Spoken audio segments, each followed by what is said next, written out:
Welcome back to Novel Writing 101, the 21-week course where I teach you how to write the first draft of your novel. Now today I'm giving you some tips on how to raise the stakes and add conflict. Let's get started.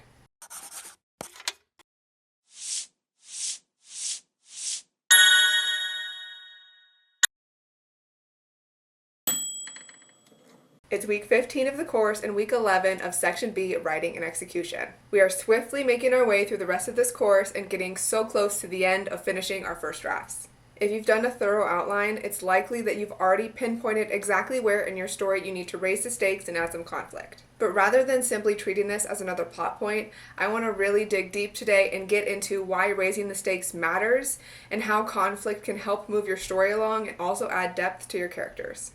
Now let's look at it first in terms of your plot. Now raising the stakes is just another way of adding tension or escalating obstacles in your story so that the reader feels engaged and is on the edge of their seat and wondering what happens next. If we have a story that kind of starts to flatline, and this is really typical in your second act where things just kind of feel stagnant, then the reader is going to lose interest and you're not going to be telling the best story you could possibly tell. So it's really crucial for us to focus on this midpoint or this middle icky section of the story where things often fall flat and do something to keep the reader engaged. And this is where raising the stakes and adding additional conflict can really help. So whether you're a pantser or a plotter, whether you've done no outline or a very thorough outline, I want you to take a step back today and really think about where there are moments of conflict and contention in your story, if there's enough, if you need to add some on, and how everything is kind of pushing forward to make this whole ending something monumental. Let's talk through an example because you know I love examples. We're going to use our premise from way back in the day when we started this course of a girl who finds a dragon egg in the forest and she's thrust into this turmoil of this kingdom's politics and superstition as she's like a threat to the heir of the throne. So maybe our main character in the middle point of our story is confined to the castle. Everyone knows who she is, she's this threat to the kingdom, and maybe she's decided in her mind that she's going to assassinate the heir to the throne to take control of power.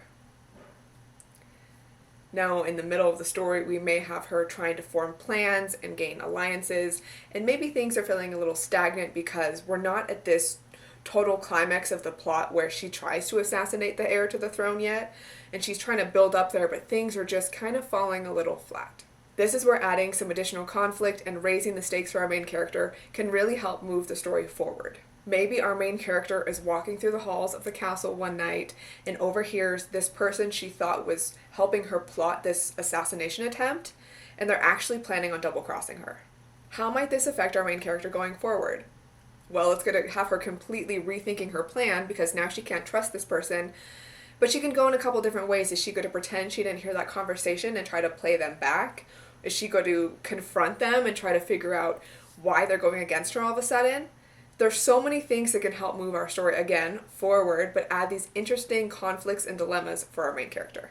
Or maybe another point of conflict that arises is we learn that the heir to the throne is actually going away to this festival or this royal court gathering the day that she plans to assassinate him. Maybe she then tries to find a way to either stop his trip from happening or being invited along the trip. Again, it's these moments that change the trajectory of the plot, that push it in a new and interesting direction, that really keep the reader engaged while still moving forward to this grand ending we had planned. And maybe you've already thought of all these in your outline and you don't really need to rethink anything. But I just want you to focus on, again, why does this conflict matter and how it's going to change the character and their circumstances and the way to get to their motive and their end goal. Conflict is what's going to drive your story forward above all else, in my opinion. Yes, characters are great, and so are their intrinsic motives and how those might conflict with other characters.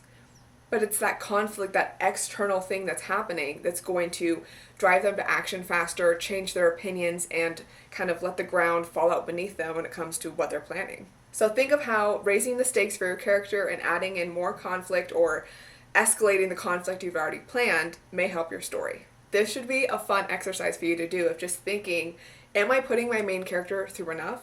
When it comes to my stories, the answer is usually yes, but let's add more. Because who doesn't love when a main character is just like struggling and going through it and being put through the ringer, but then they make it out successfully in the end? So there you have it, my really short and sweet advice on raising the stakes and adding conflict or escalating your conflict in your story. I hope this helped this week. Like I said, we're getting so close to the end of this course. Hopefully you're making good and steady progress on your first draft, and if not, it's never too late to reassess your goals you set in the personal contract and get back on track.